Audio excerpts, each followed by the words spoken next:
ሲስተር ዘምዘም መሐመድ ይባላል። በጤና ሚኒስቴር የብሔራዊ የእናቶች ጤና ፕሮግራም አስተባባሪ ነኝ። ላለፉት 2 አስርተ ዓመታት ለውጦች መጥቷል። የእናቶች ሞት መቀነስ ተችሏል። ሆኖም ግን አሁንም በምንፈልገው ልክ እየቀነስ ነው ብለን ማለት አንችልም። እንደ ፈረንጆች አቆጣጠር በ2000 የእናቶች ሞት 953 በመቶ ሺህ በሚወለዱ ጨቅላ ህጻናት ነበረ የነበረው። 2020 ላይ የተባበሩት መንግስታት ለሁሉም ሀገራት 194 አካባቢ ሀገራት የእናቶች ሞት ምጣኔ ሲያወጣ የኢትዮጵያ ሞት ምጣኔ 267 በመቶ ሺህ ነው።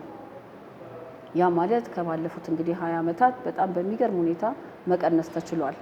ግን አሁን ምን አለ ከፊታችን የዘላቂ ልማት ግቦች አሉ።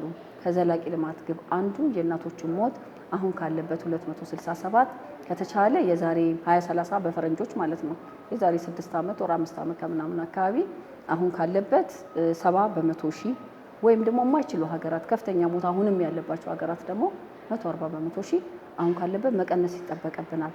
ይሄን ስናስብ እንግዲህ በየደረጃው ያለው ሀገሪቷ ከጤና ሚኒስቴር ጀምሮ እስከ ታች ማህበረሰቡ ድረስ ያለው አመራር የእናቶችን ጤና የፖለቲካ አጀንዳ አድርጎ እንደ አንድ በእያንዳንዱ በሚሰራው በሚያቀደው ስራ ውስጥ የእናቶችን ሞት ሊቀንሱ የሚችሉ የእናቶችን የጤና ግንዛቤ ማሻሻል የሚችሉ ስራዎችን እንዲሰሩ ይጠበቃል። በተለይ የሀገሪቷ ሕግ ካስቀመጠችው ከ18 ዓመት በታች የሆኑ ወጣቶች እንዳይጋቡ ሀገሪቷ ባስቀመጠቻቸው የጋብቻ እድሜ ያለ በዛ እድሜ እንዲያገቡ ማስተማር። ይህን ስናስብ ትምህርት ሚኒስቴርም ትልቅ ድርሻ አለው። ያ ማለት ልጆቻችን ወጣት ልጆች መቆየት ያለባቸው ትምህርት ቤት ነው ብለን ነው የምናስበው። ሌላው እንግዲህ የጤና ሚኒስቴር ስራ በጤና ሚኒስቴር ብቻ ያልቃል ማለት አይደለም።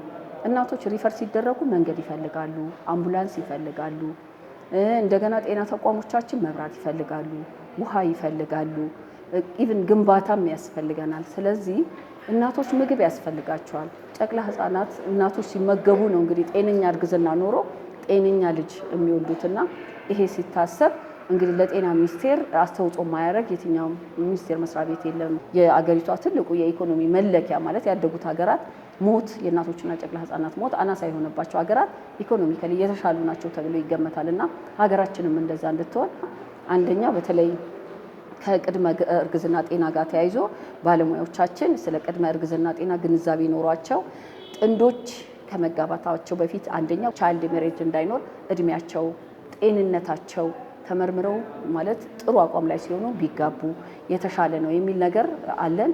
ያ ብቻ አይደለም። የቅድመ እርግዝና ጤና ተላላፊ የሆኑ በሽታዎች በግብረ ስጋ ግንኙነትም በሌሎችም የተላለፉ በሽታዎች ካሉ ከምግብ እጥረት ጋር ተያይዘው ያሉ ክሮኒክ የሆኑ እነዚህ ተላላፊ ያልሆኑ ነገር ግን ለጤና አስጊ የሆኑ ምሳሌ ደም ግፊት፣ ልብ፣ አስ የመሳሰሉ ነገሮች ካሉ ለእናቶች ጤና በጣም ትልቅ እንቅፋት ናቸውና ሲያረግዙ አሁን ያሉት እንዲህ አይነት ከባድ በሽታ ኖሯቸው ሕክምና በደንብ ሳይወስዱ በሐኪምም ሳይታዩ ማርገዝ እንደሚችሉ መውለድ እንደሚችሉ ባለሙያው ሳያረጋግጥ በዚህ በከፍተኛ ህመም ውስጥ እያሉ ወደ እርግዝና ቢሄዱ የእርግዝና ውጤቱ በጣም አስከፊ ሊሆን ይችላል። በተለይ እዚህ ላይ ሚዲያው ትልቅ ድርሻ አለው ብለን እናስባለን። ለሁሉም እናት ሲባል የትም ቦታ ያለች ሀብታምም ትሁን እንደ ማለት ያው ሰብአዊ መብትም ስለሆነ የህክምና አገልግሎት የትኛውም ጥግ ኢትዮጵያ ላይ ብትኖር ገጠርም ትሁን ከተማ የሚገባትን ጥራቱን የጠበቀ አገልግሎት ማግኘት ይገባታል።